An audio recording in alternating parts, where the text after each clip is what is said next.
नशर अफरोज़ मां रिपोर्ट कर रहा है Zahid Hussain Khokhar. District health office नशर अफरोज़ ने ऑल पाकिस्तान क्लर्क्स एसोसिएशन जी अहम ऐं भरपूर गॾिजाणी सूबाई सदर मक़बूल अहमद महर जी हिदायतुनि ते मुनक़िद थी, जंहिंमें मुलाज़िमनि जी मनता, हक़नि, तरक़ी ऐं दरपेश मुख़्तलिफ़ मसइलनि बाबति तफ़सीली ऐं संजीदा ॻाल्हि ॿोल्हि कई वई।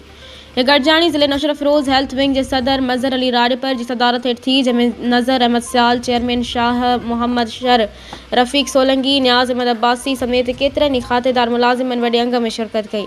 गॾिजाणी दौरान क्लर्कनि खे पेश ईंदड़ मसइलनि जहिड़ोकि सर्विस मुआमलनि, प्रोमोशन, टाइम स्केल, अलाउंसेस, ऑफिसुनि में सहूलियतुनि जी खोट ऐं इंतिज़ामी रुकावटुनि ते खुली बहस कयो वियो। अॻवाननि मुलाज़िमनि जे जाइज़ मुतालबनि जी हिमायत कंदे चयो त ऑल पाकिस्तान क्लर्क्स एसोसिएशन हमेशह मुलाज़िमनि जे हक़नि जी हिफ़ाज़त कई ऐं उन्हनि जे आवाज़ खे आला इख़्तियारनि ताईं पहुचाइण लाइ जदोजहद कंदी रहंदी। शिरकत कंदड़नि गॾियल तौर ते इहो फ़ैसिलो कयो त जेकॾहिं मुलाज़िमनि जा मसइला जल्द हल न कया विया त क़ानूनी ऐं जमहूरी तरीक़े सां एहतजाज जो हक़ इस्तेमालु कयो वेंदो। गॾिजाणी जे आख़िर में इत्तिहाद, नज़्म ज़ब्त ऐं गॾियल जदोजहद ते ज़ोर ॾींदे मुलाज़िमनि खे हिमथायो वियो त हू पंहिंजे हक़नि लाइ मुनज़्ज़म थी आवाज़ उथारनि।